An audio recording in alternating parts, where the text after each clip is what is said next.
পুজোর বোনাস নিয়ে শ্রমিক বিক্ষোভের জেরে পুজোর মুখেই বন্ধ হয়ে গেল গ্রামীণ হাওড়ার চেঙ্গাইল জুট মিল।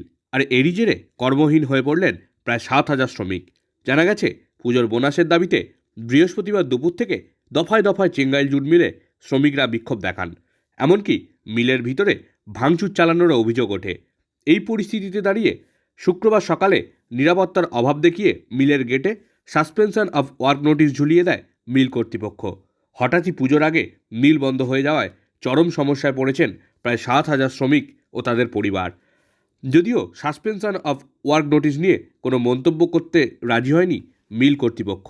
এই যে 2টোর সময় হঠাৎ মিল বন্ধ হয়ে গেল।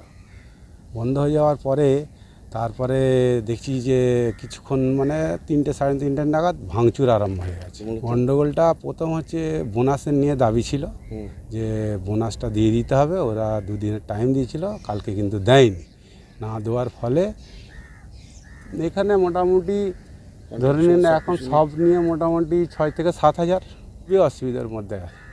আর এখন তো আমরা খেটে খাওয়া মানুষ, আমরা তার সেই পুঁজিপতি নয়, হ্যাঁ, যে সেইগুলো দিয়ে চলবে। আমরা খেটে খাওয়া মানুষ, সেইভাবেই আমরা চলি। হ্যাঁ, জমানো টাকা তো কিছু নেই, যা আছে এদের কাছেই আছে। মশার মধ্যে তো পড়তেই হবে, এ তো আর সে বলার কি আছে, বলার কিছু না। বোনাস দেওয়ার তো বোনাস তো প্রতি বছরই দেয়, ঠিক আছে। এবারে বোনাস তো এবছরেও কথা ছিল, তা কালকে তো শুনছি এরকম ঝামেলা হয়েছে বোনাসকে উদ্দেশ্য করেই।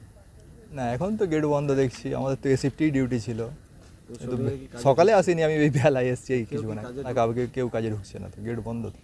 কোম্পানি একটা নোটিশ ঝুলিয়েছে, কি সাসপেনশন অফ ওয়ার্কস নোটিশ ঝুলিয়েছে। আমরা কি চাইবো, গেট খোলা থাকলে তো আমরা কাজ করতাম, কিন্তু গেট বন্ধ, কারখানাও টোটালি বন্ধ, কী করবো এখন, আমাদের তো কিছু করার নেই। হ্যাঁ।